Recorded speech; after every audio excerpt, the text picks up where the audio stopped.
So the second key moment was when it was becoming clear that he was no longer able to eat really on his own, and feeding for Tay-Sachs, and I'm sure for a lot of neurodegenerative diseases, a lot of diseases that our families deal with, becomes a major thing. You know, you have to grind up the food, you have these special sort of feeders, and you sort of have to be really careful because they end up leading to aspiration pneumonia if you're not careful. And that moment came when there was the doctor who said, the best practice is to install a feeding tube. Now, again, let's create a judgment-free zone here.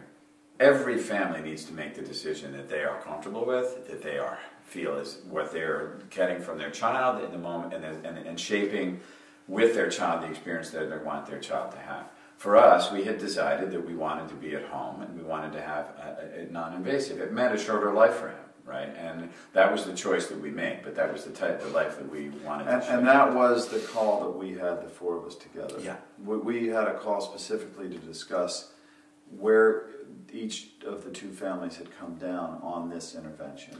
And we came into it with a sense of a judgment-free zone and a willingness to support each other. As it turned out, we had both decided that in listening to our children and hearing what we felt they were saying to us about their lives and the trajectory of their lives, that we were going to focus on their quality of care without that intervention. Yeah, and so interestingly, right after Hayden was diagnosed, and Cameron, in early December of '99, I did have a call from a mentor family from National Tay-Sachs.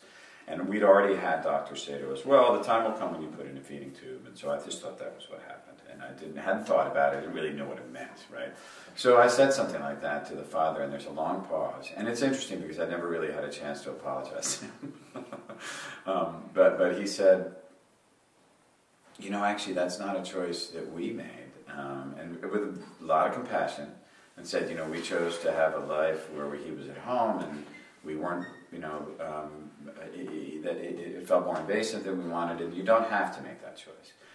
And so I asked him a little bit about it, but it was so far down the road and so what a loving gift he was able to make to me, say that there's an option. And so the only thing I would say is, in developing any care plan for anybody in Courageous Parents Network, make sure you ask all the questions and know what all the options are so that you can then make decisions, instead of assuming that the first thing that the doctors tell you is what you have to do. I had a similar experience. A father came up to me at the Tay-Sachs conference in Denver and said, if you ever want to talk about what it's like down the road, remember Cameron was a full year younger than Hayden, yeah. So she was virtually symptom-free even at the Denver conference when she was about 10 months old.